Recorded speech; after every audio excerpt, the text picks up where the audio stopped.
hey, Mbappe is supposed to do. It's always, more often than not, I won't say always, but more often than not, Bellingham trying to make the run, trying to make the team play. That's him again trying to break the line. That's your 9.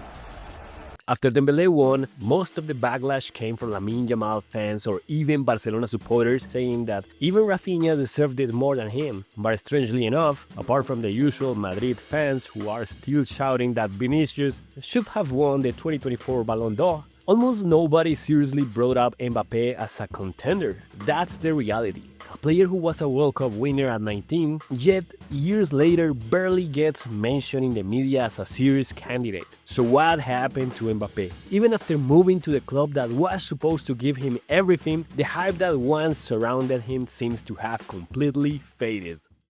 For those who watch Ligue 1 or followed the 2016-17 Champions League, you'll remember Mbappé before his breakout in Russia. With Monaco, he reached the Champions League semi-finals and scored 6 goals, which launched him to PSG and into the French national team. At the 2018 World Cup, he scored 4 goals and lifted the trophy. Off the back of that, Mbappé's hype skyrocketed to the point where people were comparing him to Pelé. It felt inevitable that he'd win a Ballon d'Or, or so it seemed, but as most fans know, winning a Ballon d'Or isn't just about scoring goals, flashy dribbles, or even skipping the ceremony. A huge part of it comes down to international and European titles. And while Mbappé had the World Cup in 2018, Luka Modric won the Champions League and carried Croatia all the way to their first ever World Cup final. So Mbappé just missed out. Maybe he only needed to improve with his club, win something big there, and then it'd be his time, right? Except in the years that followed at PSG, his mission to deliver the club's first ever Champions League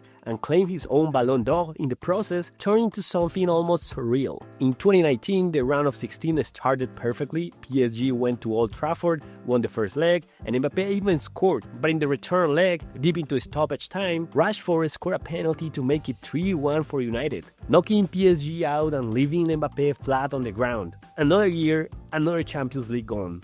And all thanks to a Lukaku brace. Yes, Lukaku. Well, to be fair, it wasn't yet 2022 version of Lukaku, but Mbappé's bad luck was already showing signs of what his PSG career would look like. The following year, during the pandemic, PSG went on a brilliant run in the one-off knockout format and reached the final. But you know who else was on a brilliant run? Having just smashed Messi's Barca 8-2? Yep, Bayern Munich. And in the end, what every bookie predicted, except me, of course, happened. PSG lost the final. The year after, Mbappé was on fire. 8 goals in 10 games, having already knocked out both Barcelona and Bayern Munich, and now facing Manchester City. It was a setup to be Mbappé's time, but an injury said otherwise, and PSG went out 4-1 on aggregate. Nothing seemed to be going right for Mbappé. His only lifeline was Super Florentino Perez, or at least that's what the Madrid press kept insisting. In 2021, rumors spread of a massive offer Madrid were ready to make to PSG. Once there, Mbappé would finally shine and escape PSG's curse in Europe. But just like every new hope signing or manager at Manchester United, it turned out to be nothing but a dream. PSG rejected the offer. Either way, the rumors didn't stop. The following year, after PSG got knocked out by Real Madrid again, the offer kept rising to the point where every newspaper swore Mbappé was finally on his way to Madrid. But at the very last minute, Mbappé renewed with PSG, deciding to give it one more go. After all, that year there was also a World Cup. If the Champions League didn't happen, he still had that. What could go wrong? Well, even after winning the Golden Boot and scoring a hat-trick in the final, life still turned its back on Mbappé. Not even Luis Enrique could bring PSG a trophy the following season. So after years of Madrid fans practically begging on their knees for his signing, in 2024 it finally happened. Mbappé joined the super project that promised to steamroll every team in the world. In the Champions League, Mbappé came up against one of the favorites, Liverpool. This was his chance to prove why he'd come, and he did, just not in the way people expected.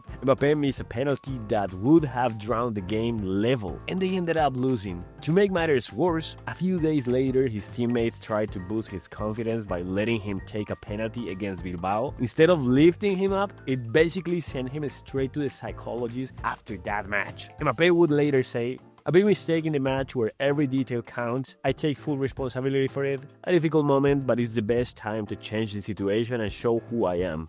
Unfortunately, that wasn't the season where Mbappe proved himself either. In the Champions League, they went out in embarrassing fashion, 5-1 on aggregate against Arsenal, and to twist the knife even further, his old club, the one where he'd first tried for years to win the Champions League, finally lifted the trophy. French legends like Thierry Henry were openly criticizing Mbappe. Real Madrid still had hopes for him, but even they were starting to wonder if he'd ever live up to the expectations.